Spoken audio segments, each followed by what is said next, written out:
Happy Tulip Tuesday. This is the day we share timely tips for the tulip tribe. Often, when I'm looking at different posts and different flower groups on Facebook, I see people lamenting about cleaning their candles because once you put a candle in a hurricane, they do get messy, and cleaning is not a lot of fun. A pro tip: try to make it easier by just doing proactive before you start the candles. Take your cylinders, fill them with a little bit of water, just plain water, then place the candle in.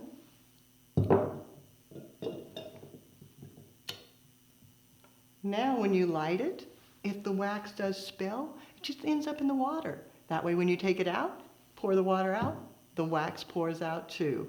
Easy peasy to keep your cylinders clean.